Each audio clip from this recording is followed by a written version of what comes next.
past week I was at Fantastic Fest where I watched a ton of movies, hung out with a bunch of wonderful people, and made plenty of fantastic memories all along the way. So today I'm going to stop and rank all 23 Fantastic Fest movies that I saw from the worst to the best.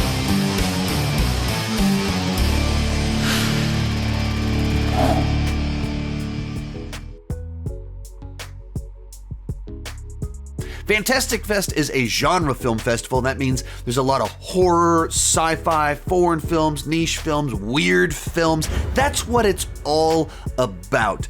And what makes it cool is that it's all at one movie theater. Most film festivals are at multiple different film festivals. This is all at one place. And so the actors, the directors, they're all at that one theater. All the critics there that are attending, all at that one theater.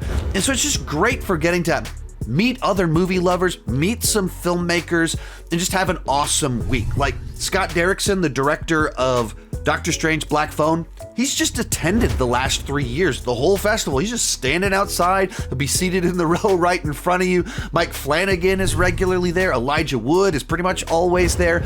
And then a number of other people that have their movies premiere, they'll be there and they'll just kind of hang around in the bar next to the theater. But beyond just kind of the fun side to having celebrities there, you also have a bunch of just people in the movie space there. So a bunch of YouTubers were there, like John Flickinger, 3C, Cody Leach, a whole bunch of horror TikTokers were there, and just a bunch of movie fans hanging around talking movies all week long. And there's just a great community kind of created there. So much so that a couple of the people that were supposed to fly out on Friday, and then the kind of hurricane stuff that happened on one of the coasts delayed their flight, so they were stuck in Texas. I just went on like a road trip with a bunch of them, taking them to Texas Chainsaw Massacre locations afterwards, which was a ton of fun. But the big thing that I want to do with this video is help you find some smaller films for you to be excited about. So I'll talk about all 23 movies that I saw, but I also interviewed a bunch of my YouTube TikTok friends, and they shared their favorite movie of the festival, and I'm gonna include that in here as well. So hopefully I can help you find the next smaller film for you to be very excited to check out. With all of that said, let's get started. In last place, VHS Beyond. Now, to be perfectly clear, I've seen 3 VHS films, and all 3 of them have made me feel nauseous from the camera movement. In particular, they involve people running around with the camera, and it does this. And I can only take so much of that before I feel physically ill, and that was the case with this movie. So when doing these rankings, when giving my honest opinion and review of the films, the reality is, of all these movies, this is the one I'm least likely to rewatch. I don't enjoy them at all because they make me feel physically ill because of the shaky cam and even just kind of the grainy VHS quality, the jumping around. It just upsets my stomach. All of that said, for me, usually the VHS films, 2 or 3 of the segments, I'm like, that's kind of a pretty cool concept. And then the other half, I'm like, I'm not really into this. Inherently, they're an anthology series with a series of shorts with some sort of theme tying them together. And when you do anthologies and you're trying to do these wacky, weird stories, naturally, some of them are going to appeal to you more than others. This one had probably 2 of some of my favorite segments in here. The first segment, it's the body cam footage from police officers trying to rescue some kidnapped children in this abandoned house, and then it turns into kind of like a zombie outbreak sort of thing with a twist. And there's another one in here where some people are about to go skydiving, and a spaceship appears outside, and well, you can start to imagine what they do with that is very cool.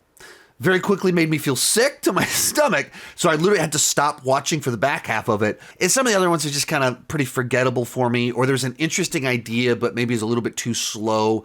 Another fun one with this film is that after I watched it and was standing outside trying to feel less sick, the director of one of the segments walked up to me, and Cody Leach was like, "Hey, I like you guys' videos. Hey, I love what you guys do. Walked off and I was like, oh, that was cool. I wish I could have followed back saying that, I loved the movie, because unfortunately, obviously, it's at the bottom of this list. 22, Don't Mess with Grandma or Sunset Superman. So, with this movie, the director came out before it started and said, the title of this movie is Sunset Superman. During the Q&A, he said, this movie is called Sunset Superman. When you watch the movie, the title card says Sunset Superman. The song Sunset Superman appears in the movie, but it was put in the schedule, in the booklet, everything as Don't Mess with Grandma because it's a Tubi original. Tubi likes the title Don't Mess with Grandma and the director likes Sunset Superman. So one of these two titles will be its a title when it officially releases. But to us, the official name was Don't Mess with Superman, which the director in the room with us adamantly opposed. So this is a Michael Jai White action comedy where he's taking care of his grandma and robbers are trying to break in and steal her stuff. And he's trying to fight them off while not messing with his grandma, keeping her in peace, unaware of everything going on. Sounded like a silly, fun concept. I like Michael Jai White. I like martial arts films. I think this one was just a little bit too cheap where you could tell they're shooting at this one location. I mean, it's literally just at this one house with a limited schedule. So Michael Jai White can do some very cool martial arts. Here, a lot of it is like, punches him, grabs him, throws him outside. That's your action set piece. Like that. It's like a punch, a kick, throw him outside. And it kind of lacked the choreography that you want from hearing, oh, Michael Jai White fights off a bunch of robbers. And so it kind of just didn't really deliver on the martial arts front. And then on the comedy front, it's just really broad comedy. Like he throws them outside and he bumps into two people and they fall down. It's that sort of stuff. And so it's harmless. It's inoffensive, but it just didn't really deliver on what you wanted from it. It also has Billy Zane in there as kind of this wacky, kooky character. He's not really recognizable in the movie. But it's like everyone seems like they're having fun, but it doesn't seem like anyone is taking it particularly seriously. And some of it's because it's a comedy, and some of it's because it just felt like they're in this kind of cheap movie that doesn't really deliver on any of the promise of the premise in a satisfying way.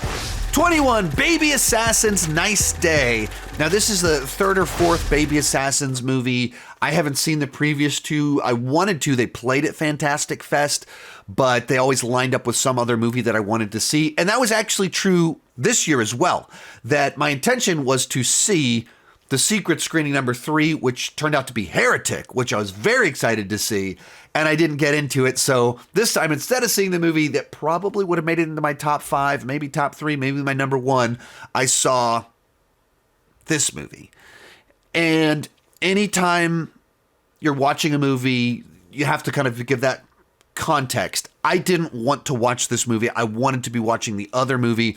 There was absolutely disappointment that I was watching this film. So that probably tainted my experience a little bit. Also, it was like day 4, or no, it was like day 5 or 6 of the film festival. So sometimes some fatigue sets in watching movies. That could have affected my experience watching this film. But essentially, it's about these young girls that are assassins. And so they're just very much youthful culture. And then, you know, joking around about cake and pie boys, and then they're assassins that kill people. The action choreography was very well done. It was very cool, but all the stuff in between, which is quite a bit, I didn't care about the plot. I didn't think it was entirely clear exactly what was going on, and I don't think that was just because I was watching the third movie. I think it was just kind of like just throwing plot beats out there. And then the two lead characters, just kind of irritating, high-pitched voices talking really fast. And when you're missing out on a movie you want to watch something that has an irritating quality to it, it's not the best viewing experience. So this is one for me that I liked the fights. They were well done, but that's kind of the only thing I really liked about the movie. Bringing us into the top 20, Sister Midnight. Now, this is, I believe, a British film that takes place in India. It's about an Indian couple, and it's in Hindi, but it was made by a British filmmaker. And basically kind of tells the story of an arranged marriage where two people just met each other, got married, kind of live in this very small one-room space, basically in poverty. And then I don't know what, it's one of those movies where to sell you on what the movie actually is, you have to get into something that could potentially be spoilers, but let's just say that it very much kind of has a horror twist to it with where it goes, where she starts realizing she has some strange impulses. And so you're watching at the beginning and you're watching a kind of an odd couple, maybe trying to be a romance comedy of like combining their worlds, and then it goes off in this whole other direction. And it seemed like some people absolutely loved this film. I just thought it was too slow and didn't fully commit to any of the things that it was going for, where as a comedy, the jokes were spaced out a little bit too far. It doesn't really turn out to be about romance or the relationship. That's not really what the movie's about. And then the horror stuff, it has moments where it really goes for it, but it doesn't do that enough. And so a movie that to me, I just didn't fully understand what they were trying to do, where it was going, what it was about, what the hook was supposed to be. Like I can see okay, yeah, it's this, but then it turns out to be this, but what made this idea so compelling, and did you miss, like it just didn't click for me. What's your favorite movie of the festival? Honorable mention goes to Sister Midnight, which is an Indian kind of dramedy, very early Jim Jarmusch, about a woman who's becoming a housewife and finds an escape through very strange means. I don't want to spoil because the less you know about it, the better. 19, Little Bites. This is a movie directed by Spider One, who is the lead singer-songwriter of the band Powerman 5000, and he is Rob Zombie's brother. So that was the thing that kind of caught my attention. So I was like, wait, Spider One, you mean Rob Zombie's brother? He's got a movie? Which was coincidentally the day before we went to Fantastic Fest. Cody Leach and I got to go see Rob Zombie in Dallas because Rob Zombie's bassist emailed Cody and said he's a fan of his YouTube channel and invited him to the show, where we went backstage and got to get our picture taken with Rob Zombie. But we're just in the green room having dinner with Rob Zombie's bassist and guitarist, as well as one of their friends who happened to be the composer for The Conjuring, as well as played the Darth Maul looking dude in Insidious, which that was a wild, crazy night. And then the next day we're at a film festival where Spider One is just walking around. Anyway, just a little anecdote of what made the last couple weeks just so insane and wild and fun for me, as well as Cody Leach. But anyway, as for the movie Little Bites, it's essentially a vampire story of sorts, where there's a mom that has this vampire living in her house that is taking little bites of her to keep himself alive, but not quite draining her. And so her daughter is off elsewhere, and she's trying to get her daughter back, but her daughter can't come back in this dangerous environment that she's in. And so it's kind of playing around with these kind of dynamics of someone who is kind of hooked on this toxic relationship, trying to get better, trying to figure out how to get out of it, not wanting to pull her child into this dark place, but also needs her daughter back in her life. And it's one of those movies that I feel like it needed to find the right ending to pull it all together, or the wrong ending would cause it to kind of fall apart. And where it ended, I just went, I don't know how this makes sense. I don't understand what that meant.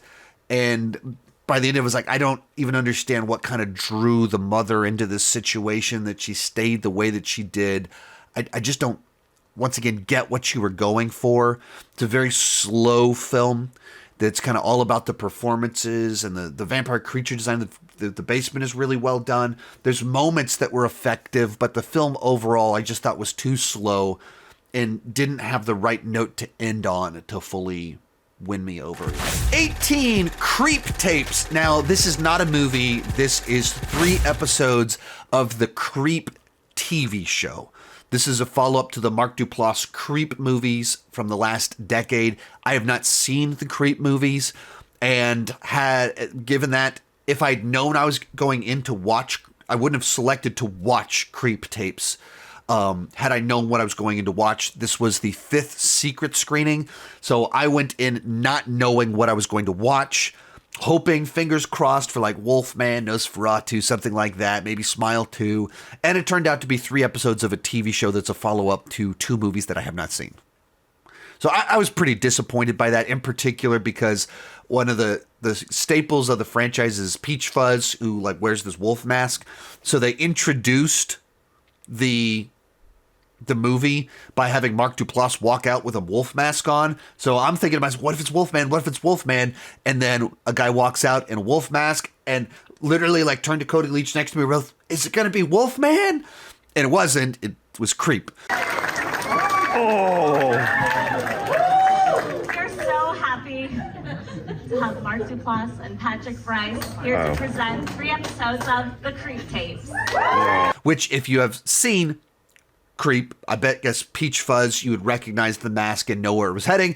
I have not, therefore I just got my hopes up that it was something else that I'm excited for. Instead, it was a follow-up to something that I have not seen. 2 of the 3 episodes I thought were decent, and one of them was pretty bad. So, like, every one of the episodes had at least one joke that really landed. Episodes 1 and 3 had multiple jokes that made me laugh out loud, but overall, the segments just kind of felt stretched out to me. But to be fair, found footage, it's a very specific genre that I have to be in the mood for and prep myself for. And quite literally, I was surprised with the fact that I was watching this 2 minutes before it started. Several of the people I was hanging out with were Creep fans. They were like, one of them said, I'm crying. She was so excited that she got to see Creep Tapes early. And all the people that are Creep fans said they had a big fan, thoroughly enjoyed them. And Cody, who's seen the Creep movies but isn't particularly a fan of them, said that this is a better format for the character because the movies are stretching out the same premise for 90 minutes, and in 20-minute segments, it's just a little bit more effective in getting to the point. Next up, Never Let Go. Now, this is the new Halle Berry movie. It actually released now almost 2 weeks ago because it released nationwide at the same night that its world premiere happened at Fantastic Fest. And so this movie's already released, and you can already go see this one, and many people have already reviewed it. I thought it got better as it went along. The back half was better than the first half. Reminded me of this movie Frailty, where you're not quite sure what is true and what's not, and a parent is kind of doing things with their children that seems really unhealthy, and you're not sure, are they driven by actual something crazy happening, or are they lying to their kids? And so the movie's an unreliable narrator, the lead character's an unreliable narrator. And some of that kind of worked, and some of it, I just thought that the premise was kind of too restrictive that it just can't pull me in. But the back half, when you really started getting what's going on here and the stakes were raised, I got into it a good bit more. But overall, like, it's not a movie that I would re-explore, really. I did get to talk to the director on the red carpet. Here's what we talked about. One of the things that I think is so great about your films is your ability to have these fantastical stories, but find relatable fears. How do you craft those moments that are so human in a story that's larger than life? I always go back to myself as a moviegoer, as a person, and I always try to dig within my own nightmare and my own fear, because I cannot think for other people. I just can imagine, what will really scare me, and if I'm lucky, some other people will be scared as well. 16, Apartment 7A. This is the Rosemary's Baby direct-to-streaming prequel. And once again, this movie has already released, so you can watch it on streaming already. And I went into this movie very low expectations because direct-to-streaming horror prequels don't have a great track record. And when we sat down, they gave us a bag of swag with a cookie, a bag of popcorn, a pair of Apartment 7A socks, Apartment 7A journal, all this different stuff. And whenever they do that, normally that's like a sign that they're trying to buy you off a little bit. Not the best sign for the movie. And I was actually pleasantly surprised by the film. It was much better than I expected, where it's competently made. It has all the correct beats. The story makes sense. The acting is really good. It for what it was trying to do, it did a good job of it. But because it's a prequel to Rosemary's Baby, it's essentially if not really getting spoilers from either one of these movies too much, but it's essentially the same movie. It's the same idea, where different person in different phase of life, different career, but the same setup, beats. But because it's a prequel that takes place right before Rosemary's Baby, you know how it ends. And Rosemary's Baby is a classic that has stood the test of time for over 50 years. This is a direct-to-streaming movie. So even though it's better than expected, if you're in the mood for this kind of movie, why wouldn't you just watch Rosemary's Baby? So,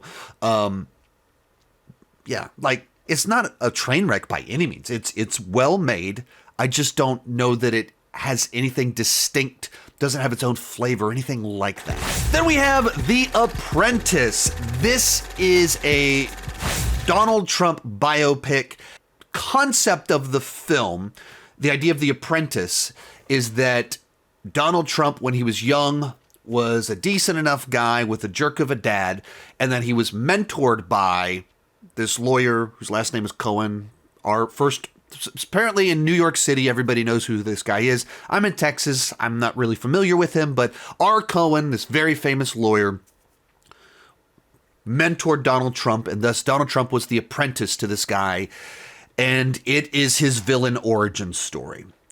This movie is essentially whatever the opposite of fan fiction is, hater fiction, where they concoct a very simplistic narrative of how Donald Trump turned into the figure that he is today.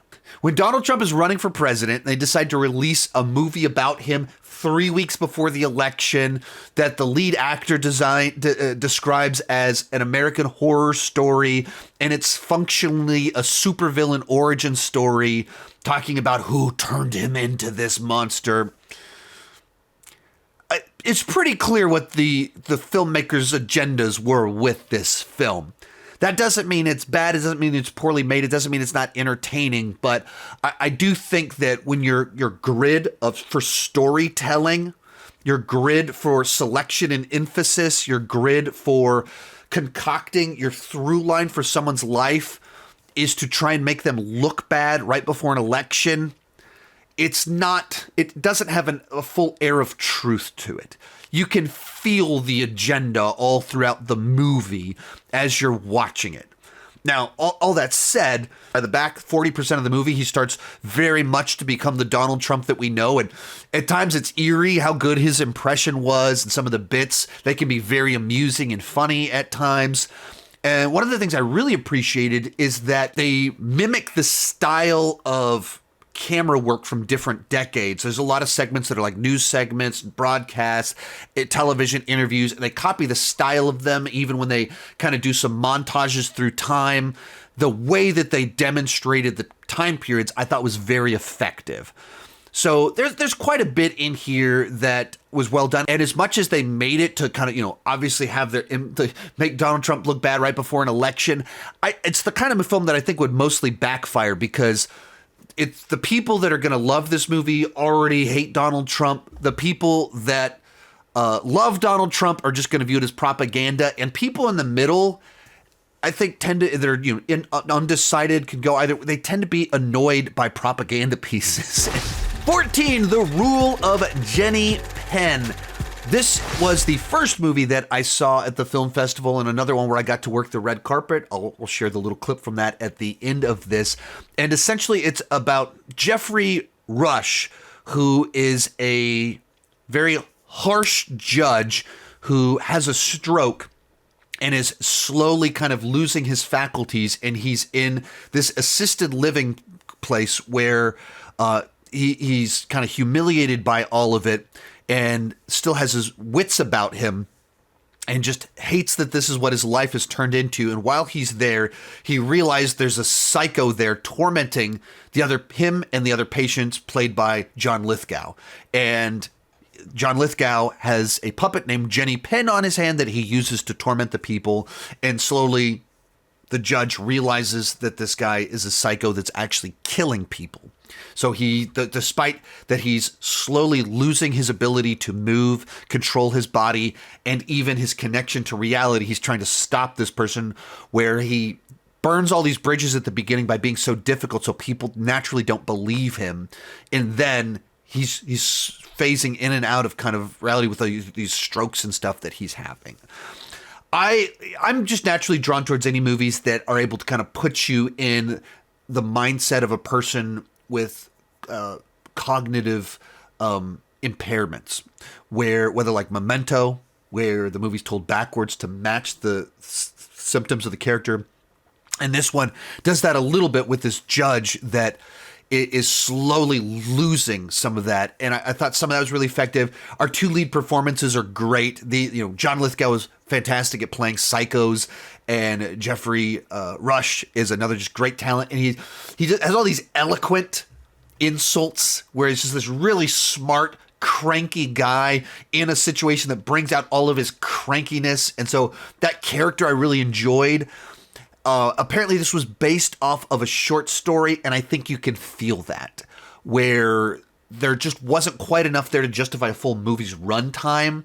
And because there's a psycho running around killing people, it strains credibility at just how incompetent the staff are at this facility. But based on just kind of maybe the way that some of it's captured, the two performances, there was a lot in here that I really did enjoy. How do you find the organic moments of thrills and horror that tap into relatable fears that people have?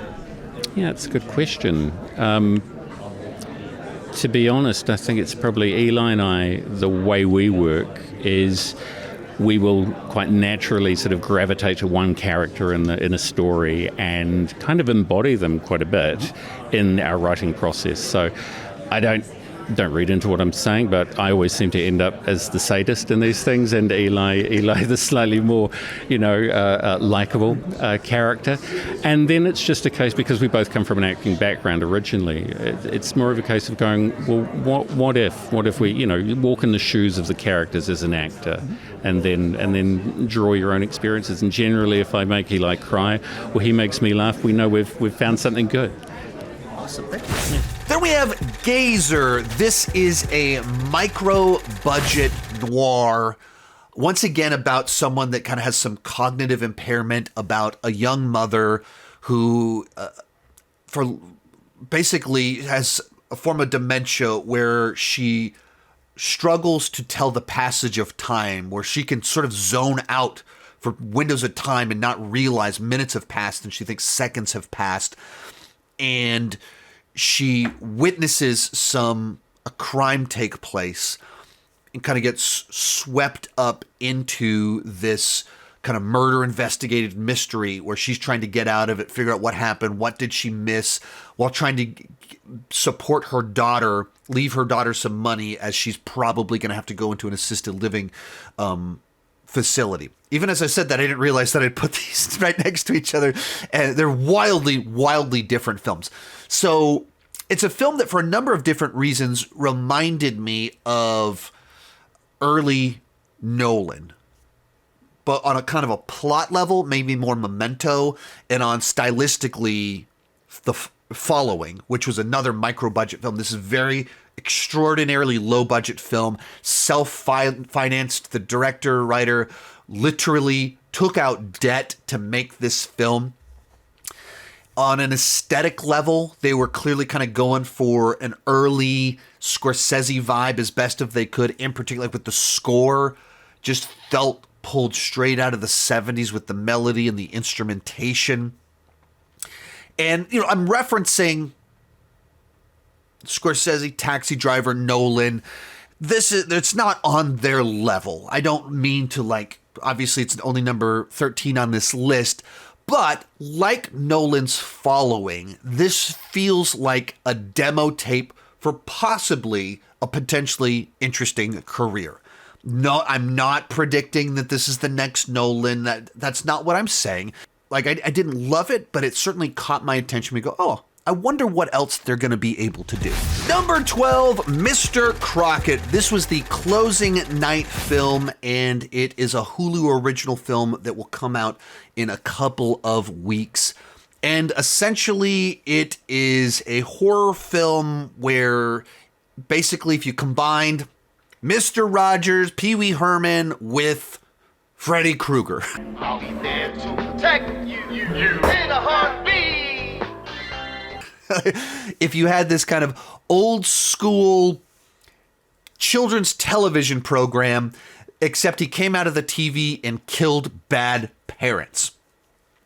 And when it comes to the Mr. Crockett character, the kills themselves, all of that is really memorable and interesting, and it pops.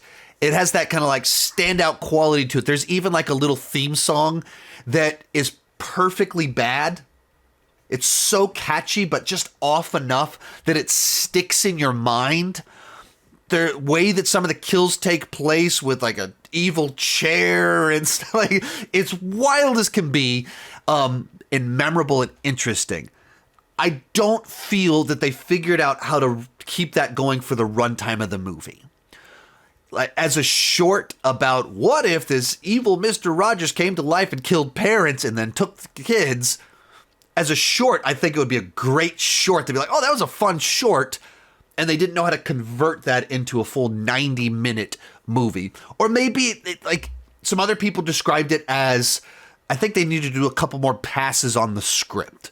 That they didn't quite iron out all the kinks to progress the plot forward. A character would be like, I've been having visions. You need to do this to be able to do this. It's like, wait, what? Did you just invent powers in your story to be able to explain how people are going to get to where they need to go? So just on a story level, script level, it doesn't fully come together. But it is a movie that has something that pops, that cuts through, which is the Mr. Crockett character and that central premise to it. Hello, boys and girls. Number 11, House of Spoils. This is another movie that is a Hulu original film. It might actually come out this weekend. And to kind of give a simplistic explanation of what it is, it's kind of like The Bear plus Witches produced by Blumhouse. That's what this movie is, where it's about a chef who used to work in a high-stress prestige restaurant who goes off on her own to start her own restaurant and ends up in kind of a possessed building that witches used to inhabit, and that starts to affect her. And there's a lot of things in it that I enjoyed. There's sequences that really worked. The big picture idea of it was fascinating. I don't know that it fully got the recipe quite right. That the ingredients were all right. The mixture of each of them was a little bit off, where it, in particular, the spooky stuff, I think it needed more of that, and it needed to be more prominent in the movie earlier on. Even the way that the movie's cut, it starts off with kind of a witch cold open thing, and that feels like that was probably added later on. That they did a test screening and people watched it, and it plays for like 30 minutes as just a normal cooking movie. And then you get like 30, 40 minutes into it, and all of a sudden it's like, wait a minute, is this a spooky movie? And it doesn't set that up at all. And so they had to like insert a sequence at the beginning to like make sure that people understand the rules of the movie that they're watching, so they're not caught off guard when suddenly it's a witch movie. And so like there's a lot of the foodie stuff that's kind of fun and interesting. There's some jokes that land. So it was good. It was enjoyable enough without being as great as you'd hope that it could be. It's not a new spooky chef movie that's going to be a new Halloween classic, but if you like cooking and you like witches, you'll probably enjoy it enough. Like, I watched it with my friend Tessa Smith, and we're like, that was good. I enjoyed that, but it wasn't as great as we hoped. It doesn't pop as much as we hoped it would. Bringing us into the top 10, Better Man.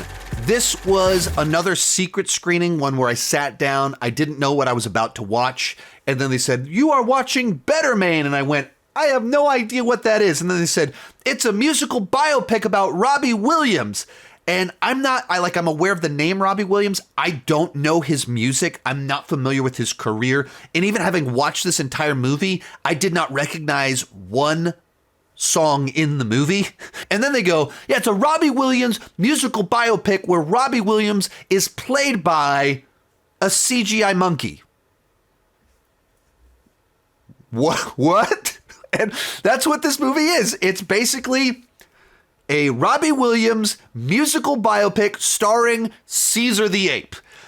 Between growing up with John Lithgow and causing a global pandemic that killed everybody, apparently Caesar the Ape had an acting career, which was really well done. So all of that said, it's a movie about someone I'm not familiar with. The story in and of itself is fairly generic musical biopic. But by doing the monkey twist, and it's directed by the guy that did The Greatest Showman, it's just able to like bring a cliche story to life. It's able to make it much more energetic and interesting than it has any right to be. It's very well executed. There's plenty of creative flair here. So as someone that does not know really who Robbie Williams is, does not care who Robbie Williams is, and they're telling a fairly generic story, it's actually quite enjoyable. Not necessarily designed for me and him, but that was a really good version of a Robbie Williams biopic starring a monkey. Next up, Ick. This is a new satirical horror comedy starring Brandon Routh and Mina Suvari, where there's this Ick coming up out of ground in this town, and Brandon Routh is trying to fight back against it. And this movie contains one of the greatest movie soundtracks of all time, if you're into Zero's pop punk. If Better Man contained a bunch of music that I did not know at all, Ick was like a greatest hits playlist for me for the Zeros of just songs I absolutely love. Once again, the fact that these are right next to each other on the list is kind of funny the way that played out. Every needle drop was like, it's this song too. They got this one as well. Yes, this is awesome. Essentially, as I said before, it's like a satirical horror comedy where it is just intentionally lambasting popular culture. So, and I'm going to use the popular vernacular here, so don't read any into this. The first half of the movie absolutely roasts certain like woke activist teenagers that use way over the top language. They're offended by everything, and it just roasts this one character for being ridiculous. The middle of the movie roasts people's reaction to COVID. And so whichever side you're on, different directions, like it's mashing on everybody's toes about things. Like it's very much social satire while being in a, this Ick invasion, almost a little, there's also an invasion of the body snatchers side to it. Horror movie with that sort of stuff in it. And also kind of has a little bit more character work to it. It does lose a little bit of scene once the outbreak fully kind of happens, where it, instead of like living in the momentum of there's an outbreak and people are trying to survive, it pauses to do the social satire and the COVID commentary.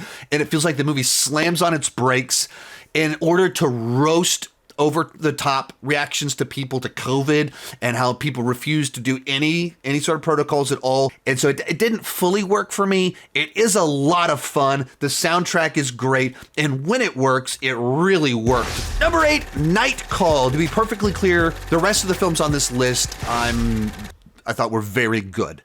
Whereas the last 5 or 6 on here was positive on them, but mixed positive on them. And the rest of these, I'm just like, yeah, those are good movies. Those are the standouts of the festival. So with Night Call, this is a French thriller where essentially a locksmith is hired to get into an apartment. And it turns out that he was tricked by a criminal who's trying to break into the apartment to steal something. And the guy basically gets wrapped up in the middle of this big, gigantic night of crime where he has to find the stolen items, get them back. There's all sorts of who's the traitor in the crime organization, who's manipulating them, who's redeemable, and just like a really effective little thriller, a chase movie, a mystery movie that finds a clever use of a locksmith. So he has a unique trade that he uses several times throughout the movie to kind of push things forward. Takes a normal person, puts them in an extreme situation where they're trying to figure out like how far will they go to survive, to clear their name, to get out of this extreme situation. There's some really tense moments where people are tortured or killed in various sequences. The one thing that really didn't work for me is that it takes place in the context of Black Lives Matter riots in France. And when the movie is just in that backdrop that is a kind of a undercurrent to the film, it was a lot more effective. And then towards the end, it tries to be a little bit more overt in what it's doing. And because the movie's not about that, it's not really exploring that particularly. It was like a spice. It was a flavor that added texture to the movie. And then all of a sudden it leans really heavily into it. And it just felt out of place. It kind of put a bad taste in my mouth because it felt unearned where they kind of go with some stuff. And so it just ended on a note that probably knocked it back 2 or 3 spots on this list because otherwise it was just a really effective thriller. Number 7, A Different Man. This is a film that I believe releases this month. It stars Sebastian Stan. And it's a little bit difficult to explain the premise of the movie and what it's about without basically telling you the first 40% of the movie. But he essentially plays a man with a condition that causes tumors to form all over his face. And he's an actor and he struggles to connect with people because he's so insecure about his condition and goes through a procedure that cures him and then finds himself a different man that now looks like Sebastian Stan. And he struggles to deal with that as he meets another man that has the same condition, but is a confident person that isn't insecure, and that certain opportunities that Sebastian Stan was supposed to have goes to this other guy, and he loses himself in kind of all of this. It's a really interesting psychological thriller, exploration of a person, of identity, and like what makes you who you are. How much of it is how people initially perceive of you, and how much of it is how you behave. Really interesting film. Like I haven't seen a movie like this before.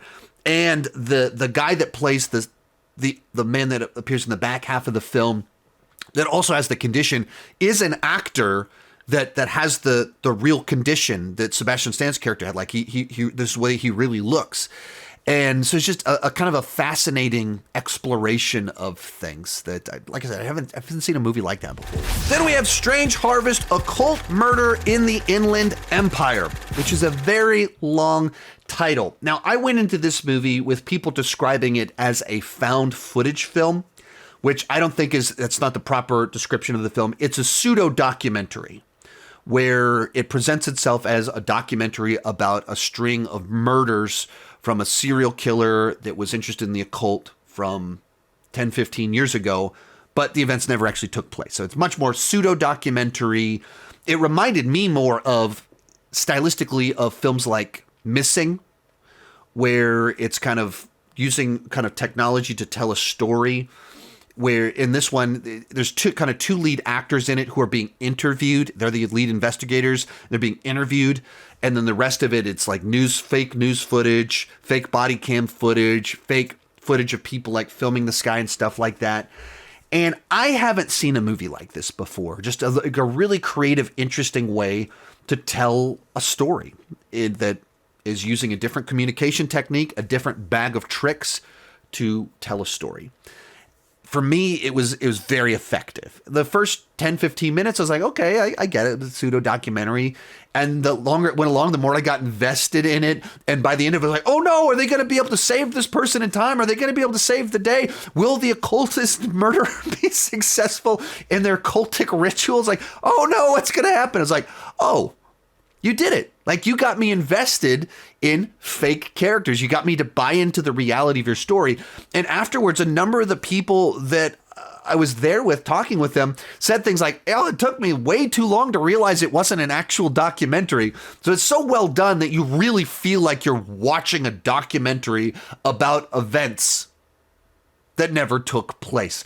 Another fun one about this one is that the director and the lead guy were just at the film festival attending it. So a couple different times found myself standing, just kind of chilling, talking with them. And the lead actor in it is actually a subscriber to my buddy Cody Leach's YouTube channel, and they were just talking movies, and that's kind of cool. In particular, if you're able to enjoy their movie and can compliment them on their film to their face, that's very cool. And luckily, this was a movie that I really enjoyed, and I got to tell them how much I enjoyed the film.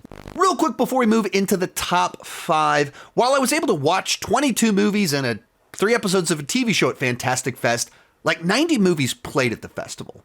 So I only saw a fraction of what played. What I always try to do at these film festivals is talk to a bunch of different people and find out what was their favorite movie and what did they love about it, to help some of you discover maybe one of your next favorite movies, the next movie that you're excited to check out that doesn't have a gigantic marketing budget. So here's what a bunch of people said when I asked them what their favorite film was from the festival. Definitely Daddy's Head. It's scary, terrifying, and just greatly paced. I loved it. Another one of my favorites would be Daddy's Head. This one really got under my skin. It's grief horror that tips into the uncanny valley. Think like if Possum and the Babadook had a baby. Daddy's Head. Daddy's Head, this young boy lost his father, and he randomly comes back to visit them in this creepy form, and it's terrifying. Yeah, that was one I tried to get into, but I couldn't get into. Oh, you didn't watch it? No, I haven't seen it. Okay, luckily it comes out on Shudder soon, but that's definitely don't miss that one. Memoir of a Snail. It absolutely devastated me. It's this like claymation, stop motion type movie about a snail trying to find it, or a person who dresses up as a snail trying to find their way in life, and it's beautiful. One of my other favorites that was more obscure is called Else, which I saw today. It's a French film about a disease where basically people start merging with their environments, and it's about a couple that are basically trapped in their apartment trying to survive during lockdown as their apartment is trying to absorb them. And it's just crazy in the visuals and how it keeps reinventing itself, and it was great. But I think the best movie I've seen so far is Wit Weavin'. It's like a folk horror, I'd say Dutch movie.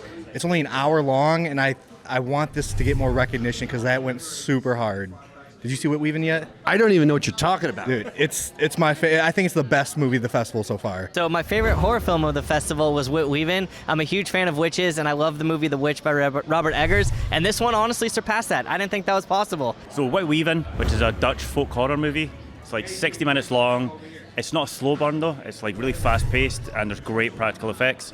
Highly recommend that one. Escape from the 21st Century. If you love Edgar Wright movies, that kind of style, it's got the same quick pace, lots of video game references. It's a beautiful time travel coming of age comedy. It's great. So I missed that one. So even as you said, it was like, wait, what movie is this that I missed? I should have checked that one out. Dead Talent Society, which is a Taiwanese ghost comedy about ghosts trying to survive in the afterlife by being popular on social media, has hard drama and comedy in just equal measures, and is so amazing. I missed that one. That sounds wild. But I think the surprise of the night was Mads, which I really, really enjoyed. But I will also agree with Mads, the French film. It was all one shot, one take, the whole movie. It was captivating from start to finish. Not really any sort of downtime, but also it just seemed like it was following regular people, and it has a pretty interesting twist at the end, I would say, once you find it out. That's what's fun with these is you know the movies you want to watch when you go into it, and then everyone you talk to has a different cool movie that they saw that you missed. So my favorite film at Fantastic Fest this year was easily Heretic, but I was blown away with how much I genuinely loved it. It shot right up to my top 2 or 3 movies of this year so far. I love very smart religious horror films because too often they feel like they can kind of slope down into sacrilege or mockery of religion. And this one really walks a tightrope of being able to present some arguments and some ideas while also propping up the power of faith. Heretic, it's just a very logical, well-written, debate about religion that I thought was just super well done. Heretic. It's a highly suspenseful religious horror. It's got a really tight script. It's one of those where every tiny detail matters and everything comes together in the end. By far Heretic, and it's not only my favorite of the festival, it's my favorite horror movie of the whole year so far. So I put this on my most anticipated of the fall like a week ago, and then I didn't get in to see it. Sorry. And then you're telling me it's awesome. It's honestly the best thing I've ever seen in a very long time. It literally like moved me to tears. I sobbed at the end. My favorite movie of the festival was Heretic. I think it's the best horror movie of 2024 and the best A24 movie. It's a flawless masterpiece. And then we got Heretic by Back in Woods. And it is so many great conversations about, like, you know, religion, iterations, and all these different things that take place in our lives. And, like, the writing is razor sharp, and Hugh Grant gives an out-of-this-world performance. You can find me on YouTube by searching Cody Leach. If you love horror and all things spooky, you can find me. I'm Deep Red Perfect Blue on Instagram and TikTok. I'm on TikTok, Instagram, and YouTube under Slasher Talk Horror. You can find me at Colby Does Horror on TikTok and Instagram.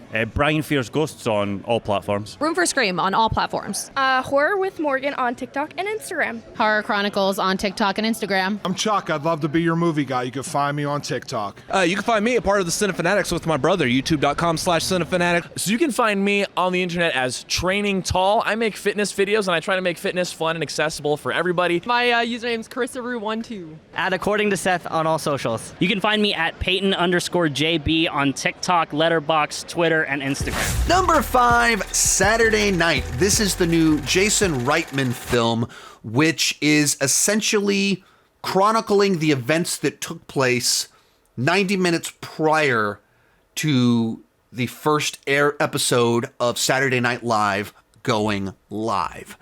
So it's a film that the more that you know and love classic era Saturday Night Live, the more that you'll probably get out of this film.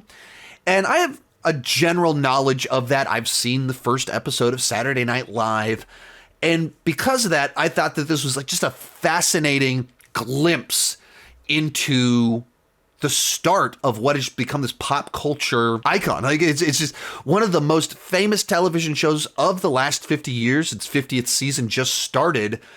And you forget that at one point in time, Saturday Night Live was groundbreaking. It was edgy. It was countercultural. It was the young generation pushing against the old generation. The old generation didn't understand what the show was. And so it was a new form of humor. It was a new form of television. But for most of us right now, it debuted years before we were born. And it's become the mainstream. But at one point in time, it was the disruptive force in television and in comedy. And this movie captures that. It's chaotic, it's high energy, there's a bunch of great performances just capturing these larger-than-life personalities of that era so well. It's able to kind of really capture what Saturday Night really meant to television and comedy and bring out all these little moments and episodes that were really powerful while only taking place over quite literally 90 minutes.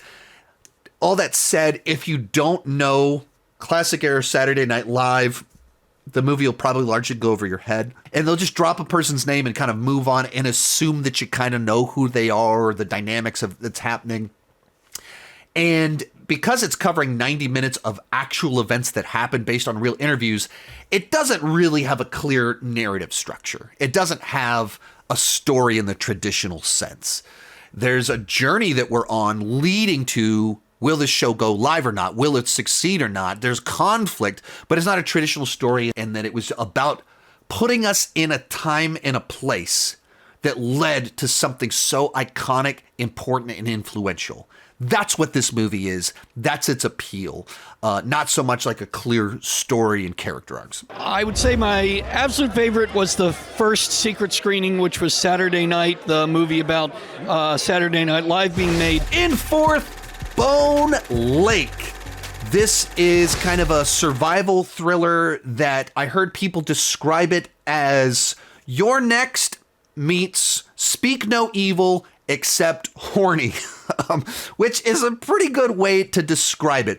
It is very much a movie that could be described as an erotic thriller, but it's not really in the trashy sense. There's a lot of sexual content, but it's not graphic. There's not like a ton of nudity in the film, anything like that, but it is very much about the adult relationships of these characters.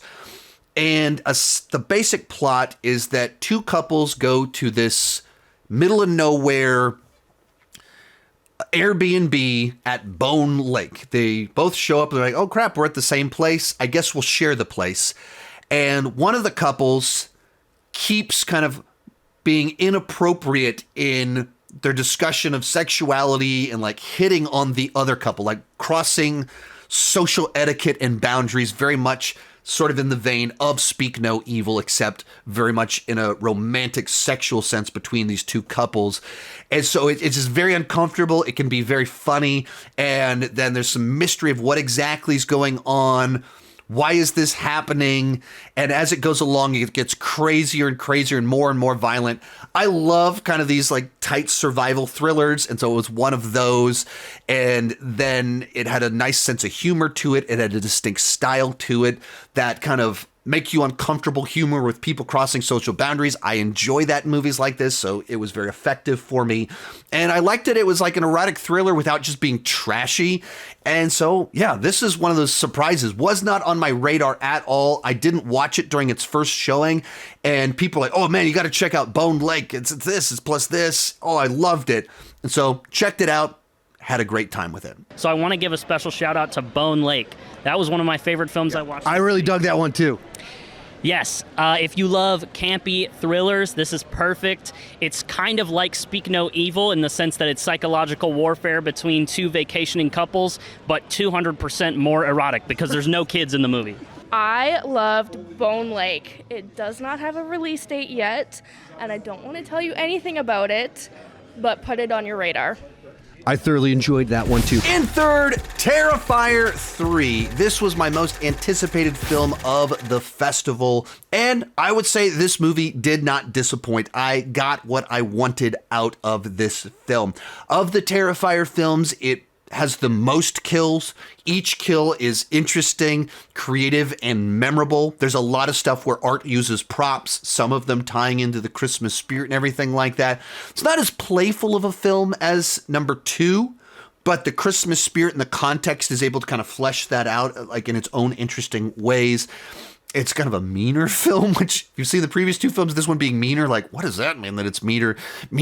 But it kind of is in its own ways. Because you're kind of in that, like, survivor's guilt chapter, I assume. I'd say so. I'd say so. One of my favorites that we didn't really discuss, Damien and I, is Mia Allen from the Evil Dead franchise, and she definitely goes through a lot of guilt. She goes through a lot in the 2013 movie. And I'd say they all influenced, especially probably Mia the most, because she's a bit unhinged in that movie, and I get to be a bit unhinged. And here, it answers some questions from the previous movie while teasing where things might go next. So how far out have you mapped that out, and how much can we expect? Because I was here at when it played at Fantastic Fest, and you teased the lore being paid off in this film. What can we expect without spoilers? Answer a lot of questions, especially in regards to the supernatural aspect, the entity that resurrected art and its mission and its goal and its relation to Sienna. So we answer a lot of questions because I know that was one of the most polarizing things. But I knew that, I created these movies by design. I designed it that way because I knew I'm going to maybe make one more. So I didn't want to put all my eggs into the one basket of Terrifier 2. So I wanted to leave some puzzle pieces as we go. Are there more puzzle pieces here? Big time. Oh, maybe not big time, but yes. So I don't think I liked it as much as 2, but it's a great companion and continuation from part 2. My favorite right now would be Terrifier 3 for fun-wise. I think going in, I was most looking forward to Terrifier 3, which was as gnarly as expected. You know, I have to agree that Terrifier was definitely my number 1 and was crazier than I could have ever expected. 2 was really intense, and then you can't imagine how they topped that, but they somehow topped that. Obviously, I would say Terrifier 3. Our runner-up, Anora. This film played at some festivals beforehand where it got glowing reviews. So I went in very curious what was this movie that people were going bananas for. And for the first 30 or 40 minutes, I was pretty confused because it's like all partying, strippers, and cocaine. So I was like, all right, I guess the people at those festivals really love strippers and cocaine because that's all this movie is. And then the plot actually kicks in, and it is so funny and chaotic that it just captures your attention. And as much as you're on this wild journey with these characters, trying to like piece everything together, by the end of it, it's a very emotional journey as well. The basic setup of it is that this rich Russian hooks up with a stripper call girl who speaks Russian, and that's why he picks her. And through all of this, he decides he wants to marry her so that he can stay in the United States. And this triggers his entire family. And so the first 30, 40 minutes is kind of that initial 2 weeks of their fling, hanging out where he's paying her to basically be his girlfriend and party partner.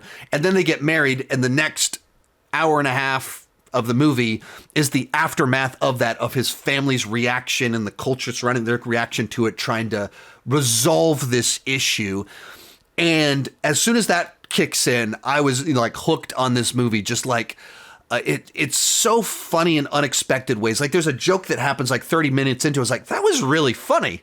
Well, okay, there's a really funny joke in this movie. And then the rest of the movie is just really funny. And then in a very unexpected way is like really gut-wrenching by the end of it. And it kind of plays around with this idea of who is getting emotionally attached, who is in this for real, who isn't, what are they actually doing and why are they doing it, what do they care about in ways that are unexpected. My favorite film of the festival is technically Anora. Anora was my number one film for the majority of the festival, and it was pretty much just pitched to me as the Cinderella story for sex workers, which got my curiosity, and that was just the premise, basically the setup of the film, and where it goes from the first act onward. It turned into easily one of the funniest films that I've seen in the last few years, and it's in competition for Deadpool and Wolverine for the funniest film of 2024. And yet it finds times to slip in a little unexpected drama, some unexpected emotion and gut punch, heartfelt moments. Mikey Madison is incredible. She is absolutely worthy of an Oscar nomination, if not the win. So far, my favorite movie has been Anora. What a phenomenal movie. I was not expecting the humor to be as high as it was or as well paced as it was. I was on the edge of my seat and laughing the entire time. Such a good movie. But coming in at number one for me will be The Wild Robot. I feel a little bit silly putting this at number one because it's not really a film festival movie. It is a movie with a budget of $80 million that was put out by DreamWorks Animation, one of the top 3 animation studios for the last 25 years, distributed by Universal, one of the biggest film distributors of the last 100 years. So it's categorically dramatically different than almost every other film on this list, but it did play at the festival, and it was easily my favorite film of the festival, almost certainly going to be my favorite animated film of the year, where it's just a movie that is able to tell a story about a robot raising a bird out in the wilderness. So you got robots, you got cute animals, so kids love it, it's funny. But it also is a movie that just has this full spectrum of emotions, that it takes you through so much life. And you'll cry because you're sad, you'll cry because you're happy, you'll laugh, there's thrills, there's excitement. It's just such an effective film that is able to do so much in 90 minutes, and it feels right, it's satisfying. Yes, The Wild Robot is going to be a huge success for DreamWorks, I think. I cried a lot. The Wild Robot, which has something for parents and adults. I mean, hey, we sat next to each other on that one. Right, we did, and it's something for kids and adults, and it's just so heartfelt and sweet. I loved this film, and so without question, it was my #1 film from Fantastic Fest. Be sure to join me down below in the comments. Let me know which of these movies are you going to check out. Also, be sure to go to all of my friends' channels, subscribe to their YouTube channels, their TikToks, Instagram, all that fun stuff. I'll try to put links down below in the description. Thank you so much for watching, and keep talking movies and TV too much. Bye-bye.